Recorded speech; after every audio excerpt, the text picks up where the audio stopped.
Satres Narkoba Polres Langsa berhasil menggagalkan peredaran 60 paket ganja siap edar yang berasal dari Kabupaten Gayo Luwes. Penangkapan ini terjadi di kawasan Gampung Kuala Langsa, Kecamatan Langsa Barat, Kota Langsa.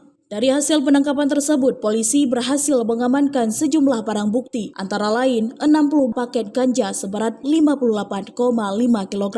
2 unit handphone, uang tunai Rp500.000, serta sebuah mobil Toyota Avanza yang digunakan oleh pelaku. Tidak hanya itu, petugas juga menemukan 1 pucuk senjata api rakitan berjenis pistol beserta 10 butir amunisi.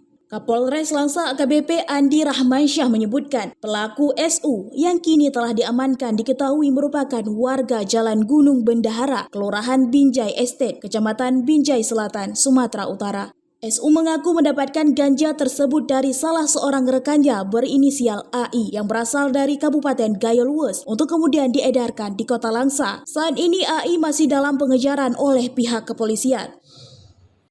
Pelaku sendiri sementara, tapi kan DPO kebetulan sudah diponis di Gayo Luwes dengan putusan 5 tahun penjara. Kasusnya sama.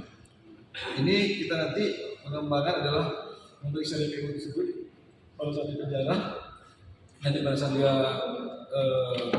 bisa melakukan penyidikan, kita juga akan melakukan penyidikan terhadap dia, walaupun dia di penjara. Nanti pada saat dia sudah keluar, kita masukkan lagi ke penjara. Untuk kasus yang AKBP Andi menambahkan, menurut pengakuan pelaku, ganja tersebut nantinya akan dijual di Kota Langsa dengan harga Rp1 juta per kilogram. Saat ini polisi masih terus melakukan penyelidikan terkait jaringan peredaran narkoba yang melibatkan pelaku. Atas perbuatannya, pelaku dikenakan pasal 114 ayat 2 subsidiar, pasal 111 ayat 2 Undang-Undang Nomor 35 Tahun 2009 tentang narkotika dengan ancaman hukuman pidana mati, pidana penjara seumur hidup atau paling singkat 6 tahun dan paling lama 20 tahun. Dari Langsa, Selina Vita melaporkan untuk Puja TV.